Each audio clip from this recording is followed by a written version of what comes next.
Las Vegas convention সেন্টারের ১.৫ lakh square feet প্রাঙ্গণ ৩ দিন মুখরিত ছিল ২৯ দেশের প্রায় ২৫,০০০ দর্শনার্থীতে। একযোগে ওয়েস্ট, সাউথ ও সেন্ট্রাল কনভেনশন সেন্টারে শেষ হয় এই বাণিজ্য মেলা। যুক্তরাষ্ট্রের সঙ্গে শুল্ক কমাতে বাণিজ্য আলোচনা অব্যাহত রাখতে সরকারের প্রতি আহ্বান জানান ব্যবসায়ীরা। আমাদের বিদেশে বাইরে থেকে যদি একটা স্যাম্পল পার্সেল আমাদের দেশে পাঠায়, সেই পার্সেলটা কাস্টমস ক্লিয়ারেন্স হয়ে যতদিনে আমরা আমাদের হাতে পাই, ওরা ততদিনে স্যাম্পল তৈরি করে বাইরের কাছে পাঠিয়ে দেয়। বাট আমরা পেতে অনেক সময় লাগে, যার কারণে আমরা অনেক পিছিয়ে যাচ্ছি।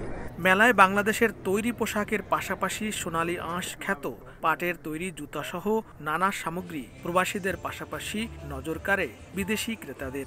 প্রোডাক্টগুলি ইকো ফ্রেন্ডলি, সাস্টেনেবল, অর্গানিক, এই থিমের কারণে বায়ারদের কাছে এটা মোর অ্যাট্রাকটিভ। সো এটি দিয়ে আমরা মেইনলি মার্কেট করার চেষ্টা করছি আমেরিকায়। আমি বাংলাদেশে গিয়েছি, আমি কারখানাগুলো ঘুরে দেখেছি। অসাধারণ মানুষ। আমরা বাংলাদেশের মানুষকে ভালোবাসি, আর আমরা বাংলাদেশের পণ্যের মানকেও ভালোবাসি। এগুলো ভালো, উচ্চমানের পণ্য, যা আমরা সত্যিই উপভোগ করি। আমাদের ক্রেতারাও এসব পণ্যের মান উপভোগ করেন। এর স্পর্শ, এর নকশা, এর মাপ সবকিছুই দারুণ।